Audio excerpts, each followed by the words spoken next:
Open. Good. Back up. Easy. Fresh from the croc, guys. A little bit of blood on the end of that too. Hey guys, so we're about to go with Miss Toothy, the Cuban crocodile right here. And if you guys see my other videos, she is by far the scariest creature that we interact with on a regular basis. She's a Cuban croc and she is gnarly. So I'm gonna try to get in right now. I'm gonna use the stick, try to back her up out of the doorway, and then I can get in there and try to work with her and her boyfriend in there. You gotta back up. Easy.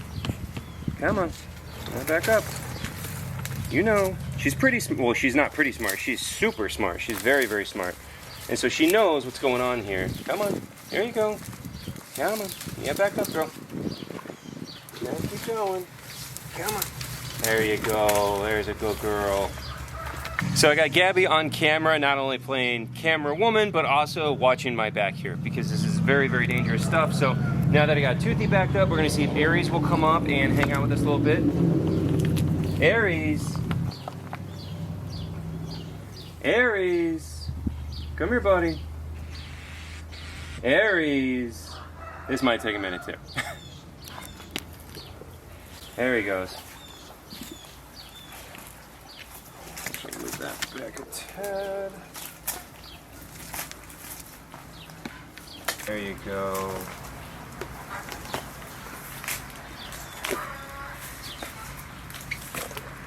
Boy. There's a good boy. All right.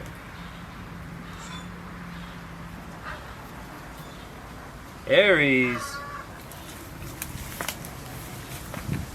Oh, right in the forehead. Oh, I'm sorry. I got you right in the head, huh? All right, we'll give you another one, all right? Okay. There you go. There you go. Aries. Oof. Look at that, huh? That good? That good stuff, buddy? Yeah? Good boy. So people always ask me, you know, gators and crocs, and whenever people see my gator videos, well, like one of the #1 comments we get is, oh yeah, but you couldn't do that with a crocodile. Here we are. You can train crocs too, and you can handle crocs too. But what are the differences? There's a lot, but basically the same exact techniques I use with an alligator, I use with the crocodile as well. Same techniques, but the crocs are quicker and more explosive in their movement. So we do have to be very, very careful and very aware of that. He's very fast. And he can go from very calm to trying to nail you very quickly. Okay, so you're gonna be a lot more careful in that idea. Now, also though, not that it pertains necessarily to what we're doing right now. You know, right now is feeding and training, but we also have to be aware of the fact that gators are a lot tougher than crocodiles when it comes to things like capture. So we actually have to catch them out of the wild. The crocs can actually stress out and die very quickly due to lactic acid buildup. Meanwhile, the alligators are a lot tougher than crocs are. They are like a marathon runner. They can handle the stress. Crocs can't, you know? So like if we have to move him out of here, it's gonna be much more difficult than if he were an alligator, right? So those are some of the differences when we're working with them in captivity, okay? Now, as far as training and intelligence goes, you know, we get that one a lot too. What's smarter, gators or crocs? You know, I see it on an individual basis way more than a species basis. I see some that are just much smarter than others based on the individual. I don't really see anything across the board as far as species go very much. He's being very good right now too. Being a very good boy. There you go. Yes. There's a good boy. There you go, buddy. Look at those teeth, huh? He's being very good. There you go. Very good boy. So what he's doing right now is he's just stationing here with me and opening up his mouth for me to give him pieces, right? So this is something I did train him to do. So it's all part of his training right there. There you go.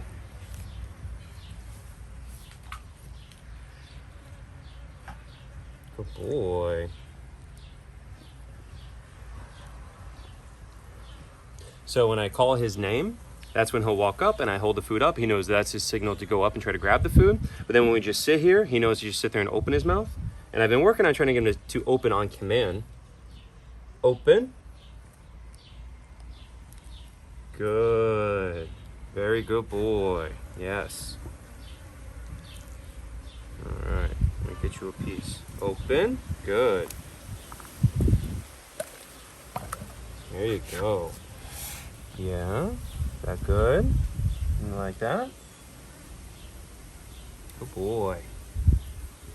Now also, depending on his positioning and attitude of the day, I've had him where I can actually sit on his back, I can pet him on the back of the head, all kinds of cool stuff that I've got to be able to do with him. Right now, I'm not gonna do that because it's a bad position because of where he is right now. The female's back behind him. So if I were to get up behind him and then she comes up at me, not enough time to get out of that situation. So we're not gonna do that right now, but that is something we've done before with him with training. Really, really cool.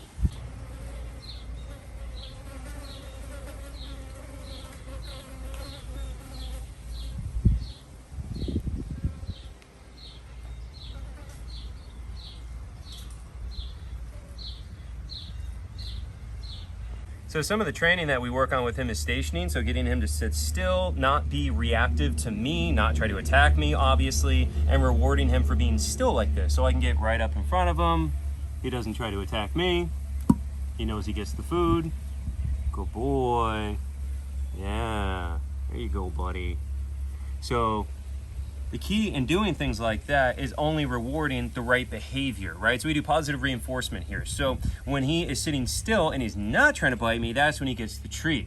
Now, something that a lot of people do wrong is they reward the wrong behavior. Whether we're talking about training crocs or gators or dogs, whatever you're talking about, you want them to be in the right state before you reward them for it. So if he's rushing up at me and he's being all crazy the whole time and I'm scared of him, so I'm just throwing the food at him because I'm afraid, that's gonna train the wrong behavior.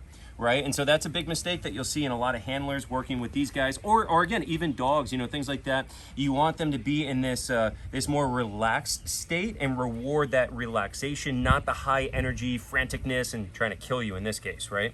I'm gonna get closer to him so we can really like see how close you're getting. Okay. Face to face. You want me to give him another close-up piece like that? Yeah, so I can get super close to you guys. Okay, let me just pull off another piece of food here. Okay, ready? Ready. So we're right here. Very good. Good boy. There you go, buddy. You'll notice that I pet him after I give him the food. You know, so we're making that a positive association. There you go. And even after he gets the food, he's relaxed. This is really cool right here. So he's relaxed right now. This is his tongue. And that's the weight of his tongue. So he's trusting me right now. His tongue is so relaxed, I can lift it up and it falls back down. And so that's the weight of his tongue right there. And so that relaxation, exactly what we want when we're doing this training and work with him. He's totally trusting me right now and he's completely relaxed with me right now, as evident by the tongue just completely hanging down.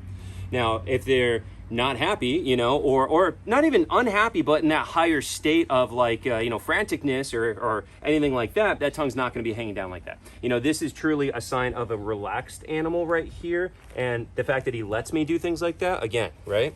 So let's give him another piece. I'm going to get right up next to him. See him again. Good boy. Good boy. There you go, right? See, as he goes to swallow, the tongue pushes up. So you can see the muscle right there pushing it up to help move the food down. Open.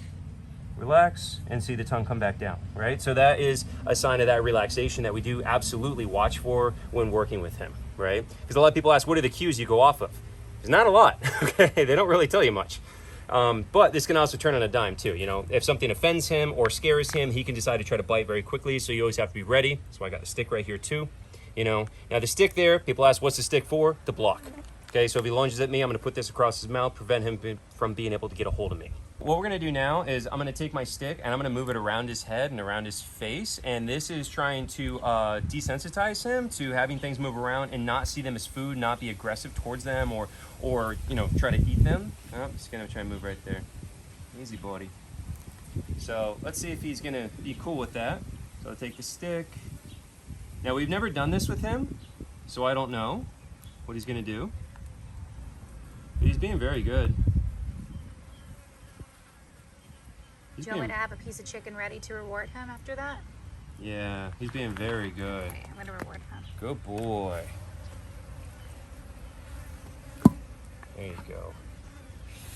Very good. Good boy, buddy. So, you know, again, just trying to reward that calm behavior, not being crazy, you know. I'm at a loss of words. What's a better word, Gabby? I don't know. Very, I'm very helpful. focused on not getting killed by Toothy right now. Non-reactive, I Yes, guess is the word I'm yes. looking for there. So that non-reactive, like he's being calm, he's being chill, he's being a good boy, right? Look at him, he's even got like, on this side at least, he's got his eye closed. He's very chill right now. Being a very good boy. Now, I'm gonna take one of the wings and I'm gonna call his name and hold it up, and we're gonna see the difference in behavior there. So once I do that, that's his signal to actually come up and try to grab it. Aries. Good boy. Not much of a jump, a little bit of a jump there. But you see the difference there? So when I call his name, that's his signal to come up for one, but then also to come up and grab the food when he's sitting still. And then he should just go right back to sitting still right here and be relaxed again. All right, so we're gonna try that again, get him to come up. Aries. Aries. Good. Good boy. Good job. Now, we weren't filming yet, but what was really interesting is that when Gabby walked down there to get a different angle, Aries suddenly put his head flat on the ground and his heart rate increased, which I could, easy. So his heart rate increased too, which I could read off of his kind of head bob there. So as Gabby went down further and more towards his flank, he saw that as potentially threatening, but then he calmed down. You know, but you could read for a moment. Again, this is the kind of stuff you got to learn to be able to pick up on. I could read for just a minute that made him a little bit nervous, but then he was fine with it. Over time, I mean, he'll learn that we're not, you know, a threat even when we're behind him. Ideally, we would love to be able to touch his tail and even sit on his tail, you know. We've done it before. I've done before when I was working with him more consistently. Unfortunately, we're very busy with our other work, so I only really work with him maybe about once a month or something. So, and that's not enough to really learn these new behaviors and you know, reinforce some of the old ones we've done before. So we really do need to spend more time with him, but I mean, it really shows his intelligence for the small amount of time I do spend with him. He's pretty darn amazing. Give him another little piece just for sitting here, reward that behavior. There you go. Now, I know people often ask, like, why do I throw it so hard? Because it's really sticky, okay? It's raw chicken, it's very sticky, and so I kind of have to give it a little bit of oomph to get it off my hand, because if you throw it the wrong way, and it just kind of falls off and hits the side, here's one I guess we've never explained. If I throw it and it gets stuck to my hand and it hits the side, it can make him do a sudden jerk to the side to grab the piece of food, and that's not something we want to do. You know, we want him to know that he doesn't have to try to work for the food when he's sitting here doing what he's supposed to do. All right, guys, so we had a really good training session with Aries right here, really good time. He did very, very well. We got one more for you, though. He's got a little sticky piece back there he's trying to work on. Oh, actually, he's got a tooth right here. Here, I'm gonna give him another piece. He's got a loose tooth right here. Which side is it? I'm sorry. Right in the front. Okay, hold on. Okay, ready? You're gonna hand pull it out? I don't know. I'm gonna see what he lets me do. Okay.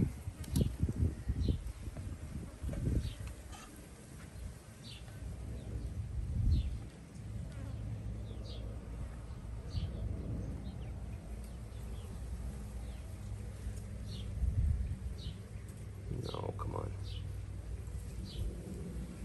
Another piece. It's like on the inside, you know? So let me get this little tiny stick.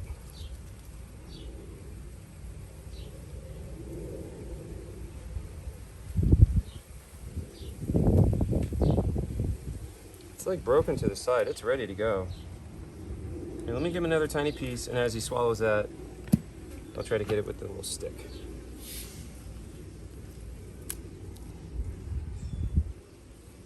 Oof. Right, fresh from the croc, guys. A little bit of blood on the end of that too. So they do break off and regrow their teeth consistently throughout their life, cycling through several thousand teeth in a lifetime. And how cool is that? That was not even planned. I was literally trying to end the video and then I noticed that one sideways. So that is pretty darn cool. And yeah, just playing crocodile dentist over here, hand removing a tooth out of the mouth of a 12-foot crocodile. It's a pretty epic ending if you ask me. Yeah, that's a good point to end on. So I guess we'll end the video right there. Thank you so much, everybody, for watching. Make sure you leave a comment. Let us know. You know, winning comment gets a World Mail the Tooth. Probably not. Okay, I'm not sure if we're allowed to do that. But hey, write a comment. Maybe we will. Okay, and share, subscribe. Thank you very much, guys. We'll see you on the next one.